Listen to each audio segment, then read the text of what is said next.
Woning, parody, Woning, parody, Woning, parody, Woning, parody. Yiddish with Dick and Jane is a parody on a series of important themes. What happens when the idealized universe of our favorite childhood characters collides with modern-day reality, the inevitable limitations of parenting, and the sharp contrast of our successive generations' outlooks. Yiddish is used like a series of flares, little bursts of irony, worldliness, and savvy to illuminate the dopey innocence of Dick and Jane's world. See Jane. Jane is married to Bob. Jane loves Bob very much. Bob is a real mensch.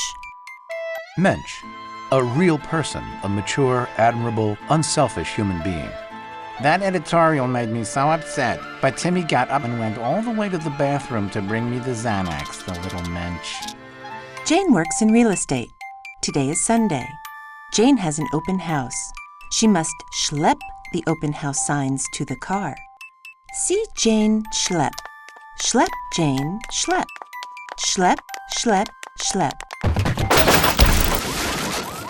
Schlep, to lug or carry laboriously, to travel arduously or simply over an unnecessarily long distance.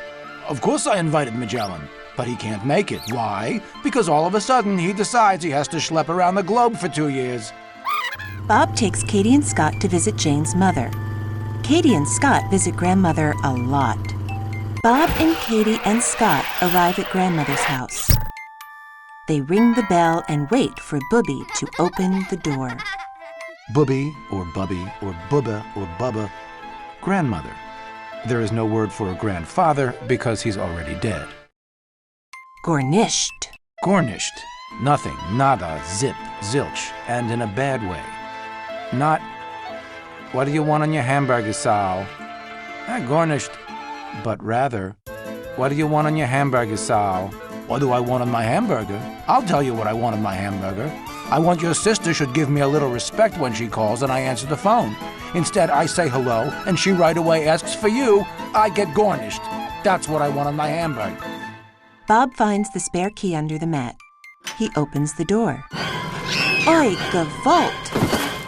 Oi Gewalt, expression of dismay that vaguely suggests unhappy or worrisome ramifications. So how's my grandson, the medical student? He's specializing in what? Pediatric gynecology? This is our field? Oi Gewalt. So if you, like me, are on Spilkis because of Jane, Bob, and the whole mishpacha, including the Ibble Dick altercocker we left on the floor, then get off your tuchus and buy Yiddish with Dick and Jane.